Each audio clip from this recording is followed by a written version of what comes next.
দিল্লিতে অনুষ্ঠিত হতে চলেছে বিকশিত ভারত ইয়ং লিডার্স ডায়ালগ 2026। এই কর্মসূচিতে অংশগ্রহণের সুযোগ পেয়েছেন জলপাইগুড়ি সদর ব্লকের গড়ালবাড়ির উচ্চ বিদ্যালয়ের কলা বিভাগের ছাত্র রাসেল হক। প্রতিকূলতার মধ্যে পড়াশোনা চালিয়ে এই ডায়ালগে অংশগ্রহণ করতে পেরে খুশি তিনি। এবং আমি অনেকটা এখানে হ্যাপি আছি যে আমি বিকশিত ভারত ইয়ং লিডার্স ডায়ালগ যেটা অর্গানাইজ হতে চলেছে নিউ দিল্লি ভারত মণ্ডপমে। তো আমি সেখানে সুযোগ পেয়ে আমি অনেক আনন্দিত এবং আমার ফ্যামিলি অনেক আনন্দিত যে আমি এটা অনেক সারা দেশের মধ্যে চলতেছে এবং গোটা অল ওভার ইন্ডিয়ার ছেলেমেয়েরা এখানে আসতেছে।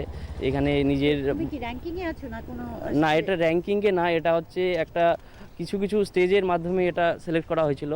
যেমন প্রথমে ফার্স্ট স্টেজে ছিল একটা কুইজ কম্পিটিশন, এটা ছিল এনরোলমেন্ট বা এন্ট্রি লেভেল বলতে পারেন। তারপরে নেক্সটে ছিল আমাদের ডিস্ট্রিক্ট লেভেল, ওটা ছিল এসে রাইটিং একটা।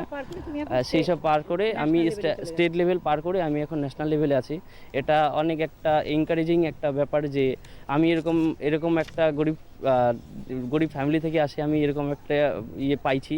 তারপরে আমি এটা সবাইকে বলতে চাইবো যে নতুন যারা ইয়ং জেনারেশন আছে, জেনজি যারা আছেন, তারা শুধু মোবাইল ঘেটে না, মোবাইলে অনেক কিছু পাওয়া যায়, সেটা ঘেটে আমরা এরকম একটা জায়গায় আসা যায় মোবাইল দিয়ে।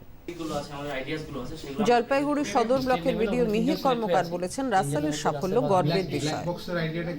এইরকম একটা গরিবের সন্তান এইভাবে একটা এরকম ধরনের অ্যাচিভমেন্ট নিয়ে আমাদের মাননীয় প্রধানমন্ত্রীর কাছে যাবেন, এইটা আমাদের কাছে খুবই গর্বের বিষয় এবং আমি ওর সার্বিক সাফল্য কামনা করি এবং অন্যান্য যুব সমাজকে আমরা অনুরোধ জানাই যে আপনারাও এরকম ধরনের চেষ্টা করুন। ও যেমন এই যে ঘটনাটা হচ্ছে, এরকম ধরনের একটা কম্পিটিশন হচ্ছে, এই খবরটাও রাখাও আমাদের যুব সমাজের একটা কাজ।